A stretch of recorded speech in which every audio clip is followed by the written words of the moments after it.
এই অনেক ভাই আপনি কি আমার তো ক্যামেরা চলতেছে তো ক্যামেরা চলতেছে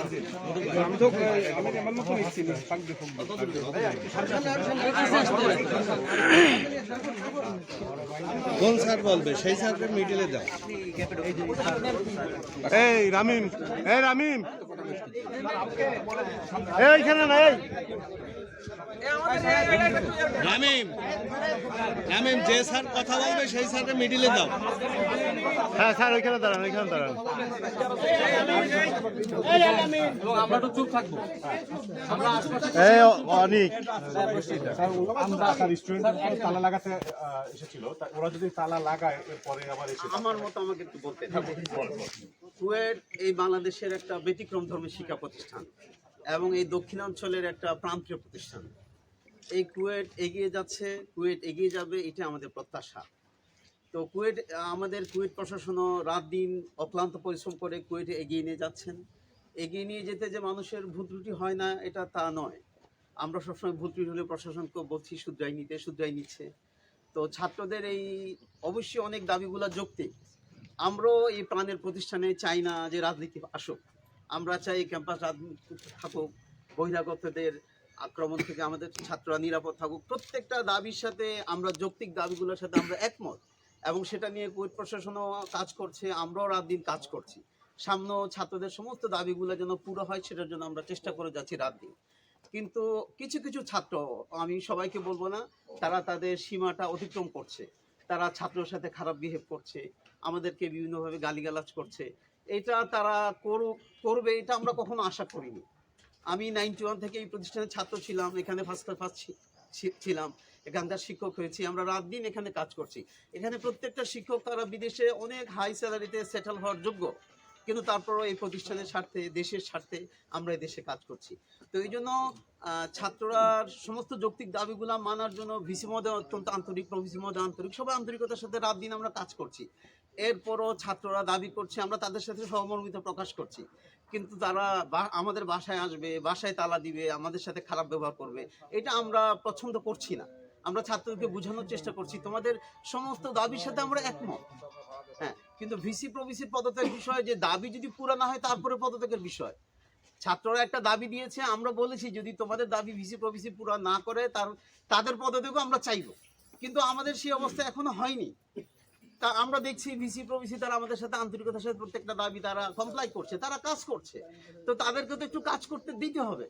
তো কাজ করা পর্যন্ত তাদের এতটুকু ধৈর্য ধরার জন্য আমরা ছাত্রদেরকে, সমস্ত সাধারণ ছাত্রকে উদাত্ত আহ্বান জানাচ্ছি, কিন্তু বিশৃঙ্খলা না করে তারা যেন আমাদের আবাসিক, যেখানে আমরা ফ্যামিলি পরিবার পরিজন নিয়ে থাকি, সেখানে যেন তারা না আসে। তাদের সমস্ত দাবিগুলো পুরো হোক, এটা আমারও প্রত্যাশা। তো এই জন্য আপনারা সাংবাদিক ভাইদেরকেও আমরা অনুরোধ করব, আপনারা সবাইকে শান্ত থাকার জন্য বলুন, ছাত্রদেরকেও শান্ত থাকার জন্য বলুন, দাবিগুলো পুরো করার জন্য আমাদেরকে সময় দিন। প্রশাসন যদি সেই দাবির সাথে একমত না হয়, আমরা প্রশাসনের বিরুদ্ধে, আমরা শিক্ষকরাই লাগবো। কিন্তু আজকে ছাত্ররা যে পর্যায়ে, আমি বলবো না যে সবাই, খুব গুটি কিছু ছাত্র, আমরা জানি না এর পিছে কারা কলকাঠি নাড়াচ্ছে, আমরা চাই না কেউ এর পিছে কলকাঠি না নাড়াক। সাংবাদিক ভাইরাও বলবো, এই কুয়েটের স্বার্থে আপনারা সবাই এখন কুয়েট এগিয়ে যাক, তদন্ত এগিয়ে যাক, কুয়েট ভালো চলুক, এটা আমরা চাই। এখানে ইনসাফ হোক, এখানে কারোর প্রতি জুলুম না হোক, ছাত্ররা নিরাপদে থাকুক, তারা যেন ডিগ্রিটা খুব দ্রুত সময় করুক, এটাই তো আমাদের চাওয়া। যেমন আমি যখন এখানে ছাত্র ছিলাম, আমার ব্যাচমেটদের যারা বুয়েটে ছিল তাদের চেয়ে আমি 1.5 বছর আগে বের হয়েছি, চুয়েটে যারা ছিল তাদের চেয়ে 2 বছর প্রায় আগে বের হয়েছি। তো আমরাও এই চেষ্টা করছি। এবারই বাংলাদেশে প্রথম পাবলিক বিশ্ববিদ্যালয়ের মধ্যে আমার মনে হয় কুয়েট প্রথম ভর্তি পরীক্ষা নিয়েছে, ক্লাসও সবার আগে শুরু করবে। তো এই জন্য আমরা এগিয়ে যাচ্ছি। আমাদের যদি ভুল ত্রুটি হয়, আমরা প্রশাসনকে বলবো যে আপনার এই ভুলগুলো হচ্ছে, আপনার শুধরান, কিন্তু সেটার জন্য তো সময় দিতে হবে। ছাত্ররা রাতে রাতে ঘন্টার পর ঘন্টা, এটা তো কোনোভাবেই কাম্য নয়। আমরা মেডিকেল সেন্টারে ভোর সারা রাত আমাদেরকে অবরুদ্ধ করে রাখলাম, আমরা কেউ ঘুমাতে পারলাম না, খেতে পারলাম না। আমি ভোরবেলায় ছাত্রদেরকে বললাম, একজন ফাঁসির আসামি যে হয় তাকেও কিন্তু একটু ঘুমাতে দিতে হয়, খেতে দিতে হয়। তোমরা আমাদেরকে একটু সেই সুযোগটা দাও, তারা সেটাও দিতে রাজি না। তো আমি মনে করি এটা সবার পাস অবশ্যই না। জেনারেল ছাত্ররা আমাদের সাথে আমি কথা বলেছি, সবাই একমত। তো এই জন্য তারা যে প্রধান উপদেষ্টা পর্যন্ত দাবি দিয়েছে, আমরাও তাতে তো বিশৃঙ্খলা করছি না, আমরা তাদেরকে বিরুদ্ধে যাচ্ছি না। আমরা বলছি সরকার ভাইস চ্যান্সেলর মহোদয় প্রভিসিকে নিয়োগ দিয়েছে, এখন এটার যদি সরকার যদি মনে করে তারা অযোগ্য, সেটার পরিবর্তন তো আমি করতে পারবো না শিক্ষক হিসাবে। আমি তো প্রাণের দাবি হিসাবে কুয়েট এগিয়ে যাক এটাই চাই। তো আমরা এখন এইটাই চাচ্ছি, আপনারা সেভাবে সহযোগিতা করুন। স্যার এখন যদি মনে করেন তারপরেও তারা তালা দেয় ভোটারদের বা সেক্ষেত্রে আপনারা আসলে কি করবেন? একটু আগে আমরা তো ওদেরকে বোঝানোর চেষ্টা করছি তারা যেন আবাসিকে না আসে, এটা আমরা তাদেরকে বলছি। এবং আমি যতটুকু জেনেছি যে তারা তাদের দাবি সর্বোচ্চ পর্যায়ে পৌঁছে দিয়েছে, এবং বাকি ঘটনা আমি আর জানি না তাদের আর আন্দোলন করার প্রয়োজন আছে কিনা।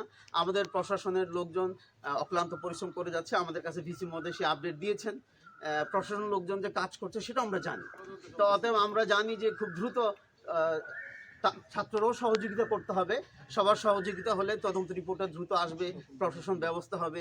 আমরা যতটুকু জেনেছি ওই দিন রাত্রি সিন্ডিকেট তো ওই দিন দুপুরেই বা দুপুরে আগেই ছিল, সিন্ডিকেট পরপরই ওই ব্যাপারগুলো স্যার আমরা কম বেশি একটু আগে যে জিনিসটা বলছিলেন ওইটা যদি ওই বিষয়টা একটু ক্লিয়ার করেন। সিন্ডিকেটের সমস্ত সিদ্ধান্তগুলো আপনাদের একজন শিক্ষক কেউ একজন বলছিলেন যে যদি আবার তালা মারা হয় তাহলে শিক্ষকরা সবাই পদত্যাগ করবে, আসলে এরকম কোনো বিষয় আছে? সেটা আমরা বলেছি যে যখন ওরা আমাদেরকে অবরুদ্ধ করে রেখেছিল যে তারা ভিসির পদত্যাগ, তো আমরা বললাম যে ভিসির পদত্যাগ চাওয়ার আগে তো কিছু পরিবেশ তৈরি হতে হবে, যে ভিসি ব্যর্থতা হয়েছে। আমরা তো দেখছি শেষে দিন কাজ করে যাচ্ছে, বিশ্ববিদ্যালয় অনেক এগিয়ে যাচ্ছে, প্রত্যেকটা সেক্টরে শৃঙ্খলা ফিরে আসছে। হলে একসময় যে পরিবেশ ছিল এখন অনেক ভালো পরিবেশ আছে, সব জায়গাতে আমরা ভালো রিপোর্ট পাচ্ছি। তাহলে তোমরা কেন ভিসির পদত্যাগ চাচ্ছ? ভিসি যদি ব্যর্থ হয় সেটা তো আমরাও তোমাদের সাথে তখন একমত হব। তো আমরা তখন বলেছি যদি তোমরা ভিসির পদত্যাগ চাও, ভিসি হওয়ার জন্য তো আমরা কেউ লালাইত না, অন্তত এই কুয়েটের মতো জায়গা।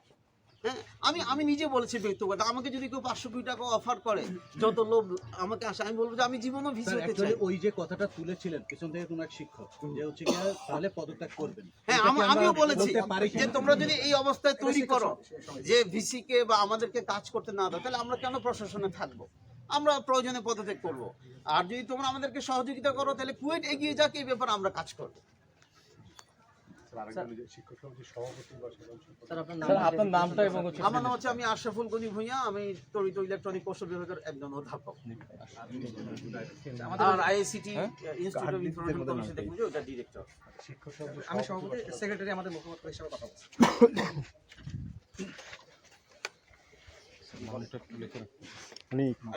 প্রশ্নের উত্তর দিলে বোধহয় বেশি ভালো হবে, কারণ আমরা কম বেশি সবাই জানি অনেকগুলো। অল্পতে বলেন স্যার, আজান দিয়ে দিয়েছে।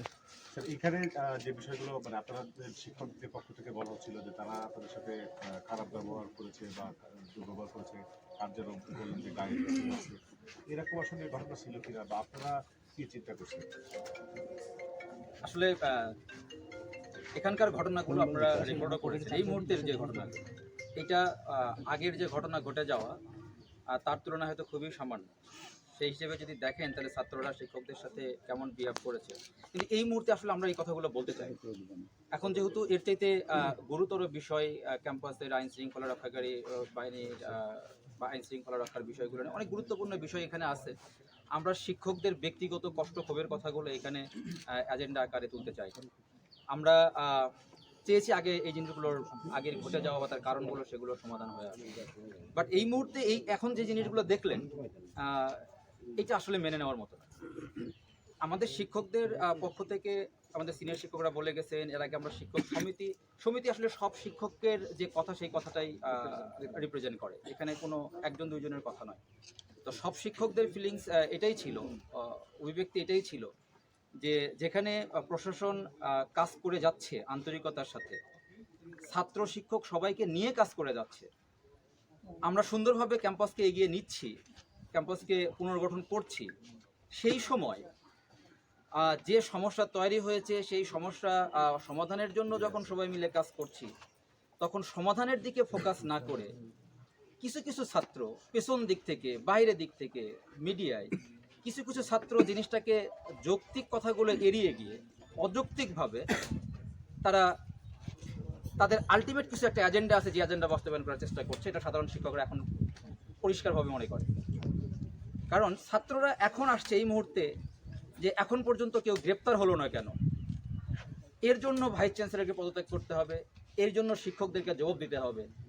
এখন দেশের আইন শৃঙ্খলা রক্ষা করার দায়িত্ব সরকার আছে, ছাত্ররা সরকারের কাছে গিয়েছে। বিশ্ববিদ্যালয়ের শিক্ষক বিশ্ববিদ্যালয়ের বাউন্ডারির মধ্যে কাজ করে, এটা তো কারো অজানা না। আমরা বাউন্ডারির বাইরে আইন শৃঙ্খলা রক্ষাকারী বাহিনী কাকে গ্রেপ্তার করলো না, আমরা তো চাপ দিচ্ছি, এটা আন্তরিকতার কোনো অভাব নেই। আজকেও এখন বিশ্ববিদ্যালয় প্রশাসন এখানে যারা বিভিন্ন প্রশাসনিক দায়িত্বে আছে তাদেরকে ডেকেছেন এই জিনিসগুলোই আপডেট করার জন্য, এবং আমাদের পরবর্তী করণীয় কি বা কোথায় কি হচ্ছে। এবং সেইখানে ভাইস চ্যান্সেলর মহোদয়ের কাছ থেকে পরিষ্কারভাবে আমাদের সিনিয়র শিক্ষকদের ব্যাখ্যা জানতে চেয়েছেন, যেগুলো ছাত্রদের বিভিন্ন কোশ্চেন ছিল। আমরা সেগুলো জানার চেষ্টা করছি, সেই অনুযায়ী পরামর্শ দেওয়ার চেষ্টা করছি। এবং আইন শৃঙ্খলা রক্ষাকারী বাহিনী কেন কাজ করছে না, কেন কাজ করলো না, আমাদের স্কোপ থেকে আমরা সেগুলো বিশ্লেষণ করছি।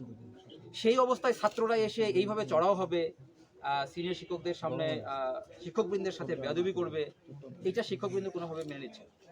এবং এই জায়গাতেই শিক্ষকদের প্রতিবাদ ছিল, স্পষ্ট প্রতিবাদ ছিল। আমরা এটাকে মুখোমুখি করতে চাইনি যে ছাত্ররা যদি প্রশাসনকে অপরপক্ষে দাঁড় করায়, আমরা সবাই তো কাজ করছি, তা আমাদের সবাই আমরা সেখানে আমরা অভিযুক্ত হয়ে যাই মানে হচ্ছে আমরা কেউই দায়িত্ব পালন করতে পারছি না।